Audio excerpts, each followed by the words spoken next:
ভারতের নেতারা এতই বোকা, এতই পাগল ছিল যে তারা এইখানে বাংলাদেশকে রেখে অপর পাশের যে সেভেন সিস্টারকে তারা শাসন করতে তাদের কষ্ট হবে, এই ব্যাপারটা তারা কি তখন বুঝতে পারে নাই?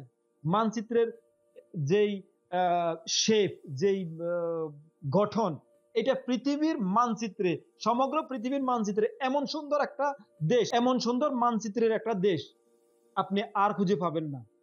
এটা ভারতের জন্য কত জঘন্য চক্ষুশূল যে এটাকে তারা একটি মাত্র চিকেন নেকের মাধ্যমে তারা সেভেন সিস্টারকে নিয়ন্ত্রণ করতে তাদের কতটুকু হিমশিম খাইতেছে।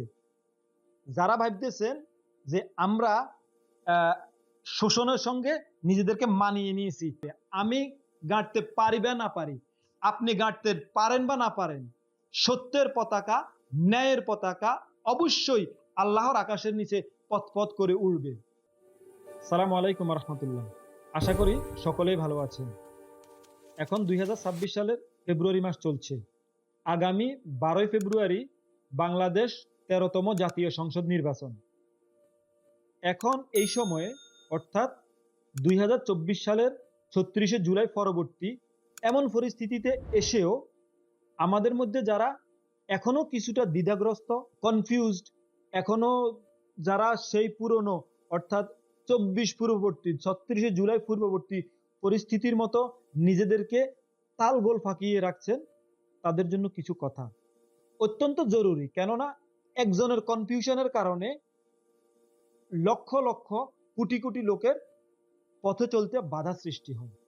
সেজন্য বলা, আমি আপনাকে আপনার নিজের দিকে তাকাতে বলবো। আপনি এই অঞ্চলের মানুষ, এই বাংলাদেশের এই মানচিত্রের মানুষ। আপনি আপনার নিজের ইতিহাস, আপনার ডিএনএ, আপনার পূর্ববর্তী যে ডিএনএ গুলো, আপনার বংশের যেই এই অঞ্চলের লোকদের বংশের যেই পূর্বপুরুষগণ ছিলেন, তাদের কর্মকাণ্ড, কৃতিত্ব, আপনার কৃতিত্ব, আপনার সহকর্মী, আপনার বন্ধু পরিচিত জনের কৃতিত্ব, তাদের ক্ষমতা, আপনার নিজের ক্ষমতা সম্বন্ধে একটু খেয়াল করার জন্য, একটু দৃষ্টিপাত করার জন্য আমি আপনার দৃষ্টি আকর্ষণ করতেছি। আমি আপনাকে জাগিয়ে তোলার চেষ্টা করতেছি। আপনি যদি জেগে জেগে ঘুমান, তাহলে আপনার কারণে লক্ষ কোটি লোক যারা সামনে এগিয়ে গেছে অলরেডি, তারা কিছুটা বাধার সম্মুখীন হয়। আপনার যে পরবর্তী প্রজন্ম, আপনার যে পরবর্তী ডিএনএ আসতেছে, সে বাধার সম্মুখীন হবে। আমি ইতিহাসের 47-এর পূর্বের ইতিহাস বলবো না, সেখানেও এই অঞ্চলের লোকদের হাজার হাজার কৃতিত্ব, হাজার হাজার বীরত্বের, আভিজাত্যের গল্প বিদ্যমান। কিন্তু 47-এ আপনি দেখেন, 47-এ বাংলাদেশকে কেন পাকিস্তানের সঙ্গে দেয়া হলো?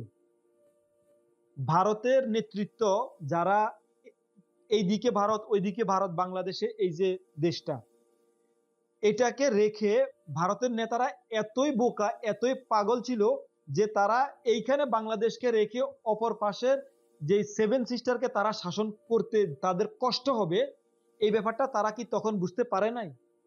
তারা ঠিকই বুঝতে পেরেছে। কিন্তু এই স্থানটাকে, এই স্থানের বিশেষত্বকে ভারতের সঙ্গে বা ভারতের গোলামি করার জন্য, এমনকি পাকিস্তান অন্যখান থেকে এসে শাসন করবে, শোষণ করবে, সেজন্য এই অঞ্চলটাকে আল্লাহ সুবহানাহু ওয়া তাআলা তৈরি করেন নাই। এই অঞ্চলের লোকদের যে বিশেষত্ব আছে, যে স্বকীয়তা আছে, সেটা অন্যের দাসত্ব করার জন্য নয়। এখানকার আপনি মানচিত্রের দিকে তাকান, মানচিত্রের যেই শেপ, যেই গঠন, এটা পৃথিবীর মানচিত্রে, সমগ্র পৃথিবীর মানচিত্রে এমন সুন্দর একটা দেশ, এমন সুন্দর মানচিত্রের একটা দেশ আপনি আর খুঁজে পাবেন না। শুধুমাত্র বাংলাদেশের মানচিত্রের যে সৌন্দর্য, বাংলাদেশের মানচিত্রের যে আকার আকৃতি, এটা এই অঞ্চলের লোকদের মেন্টালিটি, মানসিকতা বা মানসিক পরিস্থিতির একটা চিত্র ফুটায় তোলে। কিরকম চিত্র ফুটায় তোলে?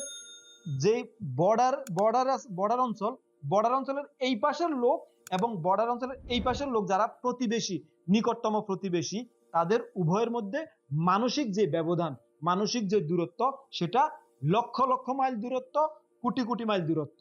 সেটা সম্পূর্ণ ভিন্ন দুইটি জগতের মানসিকতা। এমন মানসিকতার কারণে এই যেই অঞ্চলে যেই ভাবে মানুষগুলো বসবাস করে সেই ভাবে সেই আকৃতিতে এই ম্যাপটা গঠিত। এটা এই অঞ্চলের লোকদের মানসিকতার একটা চিত্র।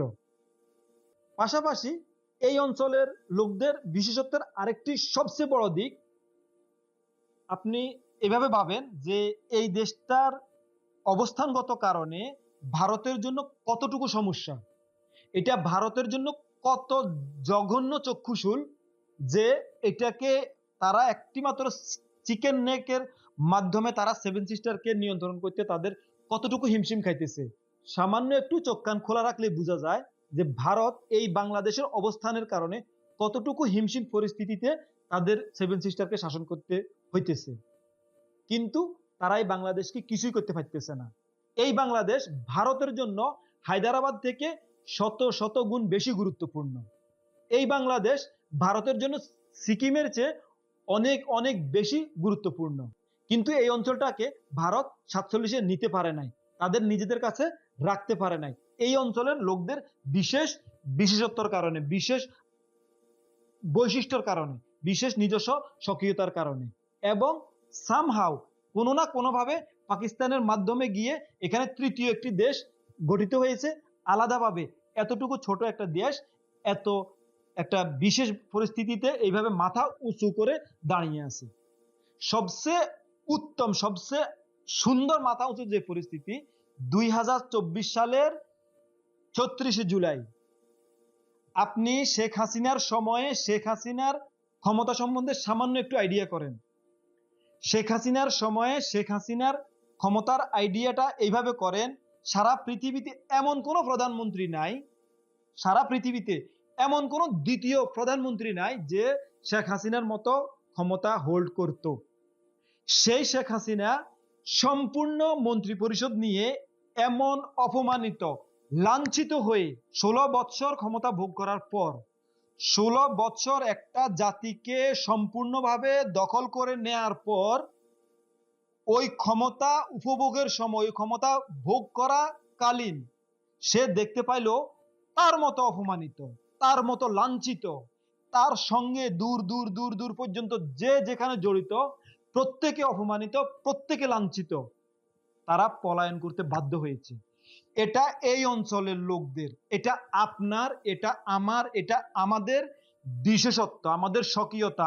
কিন্তু রাজনীতির মাঠে আমরা বিগত স্বাধীনতা পরবর্তী থেকে এই পর্যন্ত, এমনকি 47 থেকে এই পর্যন্ত এই অঞ্চলের লোকদের বিশেষ স্বকীয়তার পাশাপাশি কিছু লোকদের সেই বারবার পিছলে যাওয়া এখনো আমাদের দেশে বহু লোক এমন পিছলানোর ভিতরে আছে, তারা 75-এ শেখ মুজিবুর রহমানের পরিণতি দেখছে, তারা 24-এ শেখ হাসিনার পরিণতি দেখছে, তারা সম্পূর্ণ মন্ত্রী পরিষদের সম্পূর্ণ পরিস্থিতি, সম্পূর্ণ সিনারি নিজ চোখে দেখার পরও এখনো সেই আগের পুরনো ধ্যান ধারণা, পুরনো সেই ময়লা নোংরা রাজনৈতিক কাদা ছড়াছড়ি নিয়ে তারা এখনো ব্যস্ত।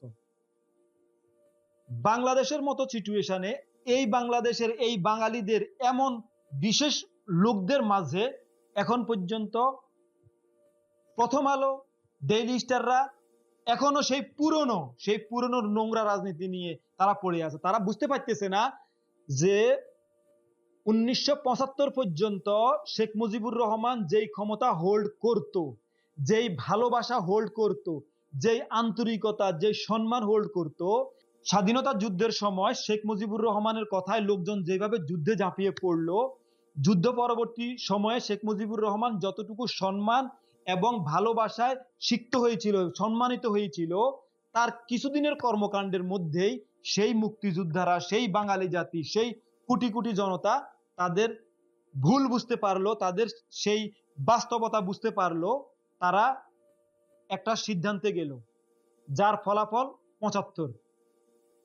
75-এর 15ই আগস্ট যা ঘটেছে, সেখানে নিষ্পাপ শিশুদের সঙ্গে যা ঘটেছে, যারা ঘটিয়েছে তারা আমার মেন্টালিটি নিয়ে ঘটায়নি।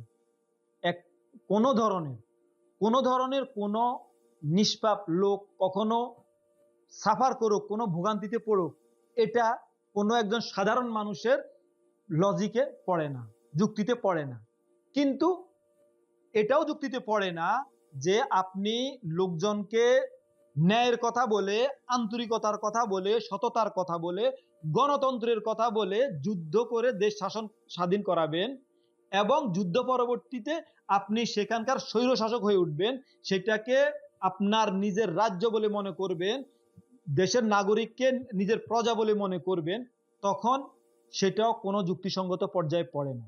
আপনি যেটা করেছেন, আপনার সঙ্গে যারা যা করেছে, এটা আপনাদের মধ্যকার ব্যাপার। কিন্তু আমি স্পষ্ট বলতে চাই যে এখানে যেই ঘটনা, ৭৫-এ যে ঘটনা ঘটলো, তাতে একটি জিনিস স্পষ্ট হলো যে এখানকার লোক, আপনি যত বড় পাওয়ারফুল, যত ক্ষমতাশালী লোক হন, আপনার সঙ্গ দিবে না। তারা অন্যায়ের সঙ্গ দেয় না, কখনোই দেয়নি। এরপরও আমাদেরকে ২৪-এর ৩৬শে জুলাই পর্যন্ত অপেক্ষা করতে হলো।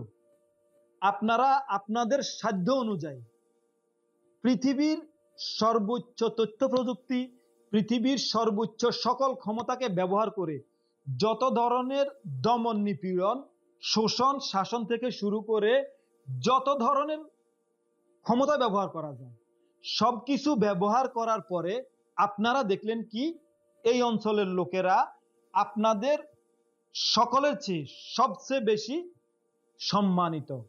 আপনারাই এই অঞ্চলের মধ্যে সবচেয়ে নিকৃষ্ট, সবচেয়ে অপমানিত, ঘৃণিত এবং পলাতক দল, পলাতক ব্যক্তি, পলাতক মানসিকতা। আপনারা এখানে আপনাদের ঠাঁই করে রাখতে পারেননি।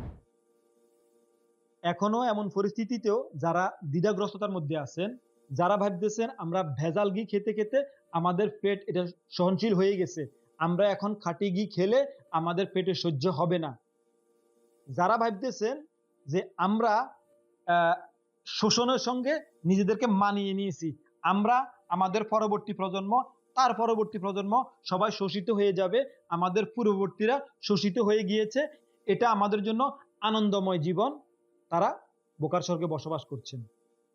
না আমাদের পূর্বপুরুষ গোলামির মধ্যে জীবনযাপন করেছে, না আমাদের পরবর্তী প্রজন্ম গোলামিকে মেনে নিবে। আপনি সঙ্গে ছিলেন বা ছিলেন না, আমি সঙ্গে ছিলাম বা ছিলাম না। আল্লাহ সুবহানাহু ওয়া তাআলা ৪৭-এ আমাদেরকে ইন্ডিয়া থেকে আলাদা রেখেছেন। আমরা ৭১-এ পাকিস্তান থেকে আলাদা হয়ে গেছি। আমরা এখন পর্যন্ত নিজস্ব গৌরবে, নিজস্ব ক্ষমতায়, আল্লাহ সুবহানাহু ওয়া তাআলার দয়ায় আমরা নিজেদের স্বকীয়তা নিয়ে সামনের দিকে এগিয়ে যাচ্ছি।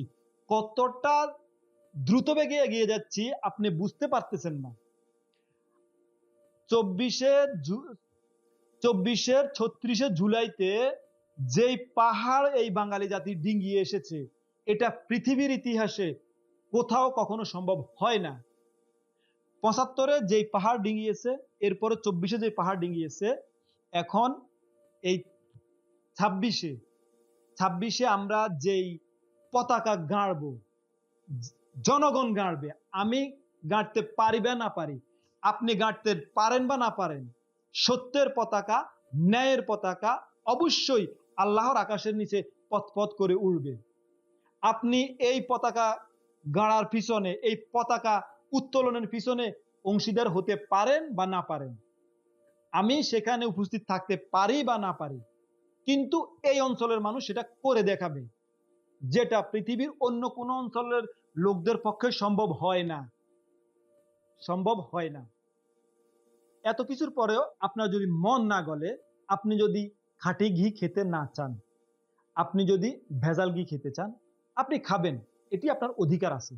কিন্তু খাঁটি ঘি খাওয়ার অধিকার আমারও আছে, আপনার স্বাধীনতা আছে, আমারও স্বাধীনতা আছে, আমারও নিজস্ব অধিকার আছে, আপনারও নিজস্ব অধিকার আছে।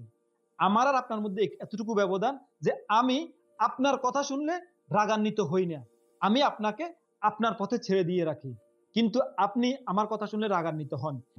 আপনি আমার কথা শুনে রাগান্বিত হন আর খুশি হন, আপনি আমার কথা মেনে চলেন বা না চলেন, এতে আমার কিছুই আসে যায় না, এতে কারোই কিছু হবে না। আমি শুধুমাত্র আমার কথাগুলাকে নির্দিষ্ট একটা স্থানে রাখার চেষ্টা করছি, যাতে আমি নিজের মনকে বুঝাতে পারি যে আমি এই অঞ্চলের সেই গর্বিত লোক যে নিজেকে সেই অভিজাত, সেই স্বকীয়, সেই আনন্দিত, সেই বাঙালি বিশেষ জাতি হিসেবে নিজেকে মনে করি। কিন্তু এরপরও আমি আপনাকে বলার চেষ্টা করছি একটি কারণে, সেটি হচ্ছে আপনিও আমার মতোই অভিজাত, আপনিও আমার মতো এই বিশেষ অঞ্চলের সেই বিশেষ লোকগুলোর একজন লোক, যিনি পথ পিছলে হয়তোবা পড়ে গিয়েছেন। আপনার দ্রুত উঠে দাঁড়ানো দরকার। আপনি আপনার পরবর্তী প্রজন্মকে নিয়ে সেই আভিজাত্যের মিছিলে, সেই উন্নত, সেই শিক্ষিত, সেই সচেতন মানুষের দলে দল বেঁধে সামনে এগিয়ে যাবেন। সেই সামনে এগিয়ে যাওয়ার মিছিলে আপনাকে যখন কেউ ডিঙিয়ে যেতে চাইবে, আপনার উপর থেকে যখন কেউ ক্ষমতা কেড়ে নিতে চাইবে, তখন সে আপনার থেকে বেশি অভিজাত, বেশি শিক্ষিত, বেশি জ্ঞানী, বেশি সৎ এবং ন্যায়পরায়ণ হতে হবে। অর্থাৎ আমাদের পরবর্তী প্রতিযোগিতা সম্পূর্ণ ন্যায়ের ভিত্তিতে, সম্পূর্ণ সততার প্রতিযোগিতা। আমাদের ক্ষমতার লড়াই হবে না, আমাদের হবে সততার লড়াই, আমাদের হবে সততার প্রতিযোগিতা। এই অঞ্চলের লোকগুলা সততার জন্য, আভিজাত্যের জন্য সৃষ্ট।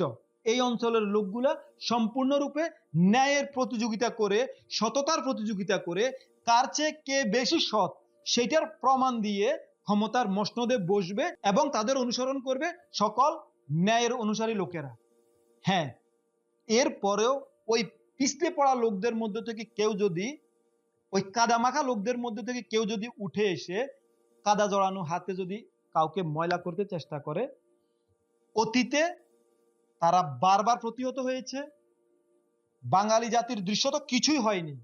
2008 থেকে 2024 পর্যন্ত যত কিছু শাসন, শোষণ, জুলুম যা কিছু হয়েছে, যত জঘন্যতা হয়েছে, সত্যিকারে এই অঞ্চলের লোকদের কিছুই হয়নি।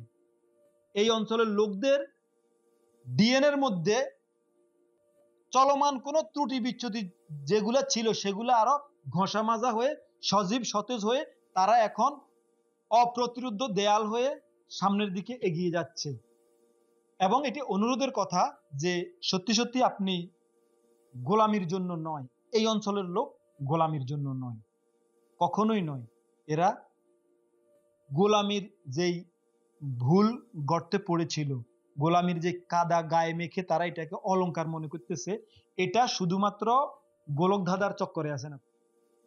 ফিরে আসুন, সঠিক পথে ফিরে আসুন, নিজের পথে ফিরে আসুন।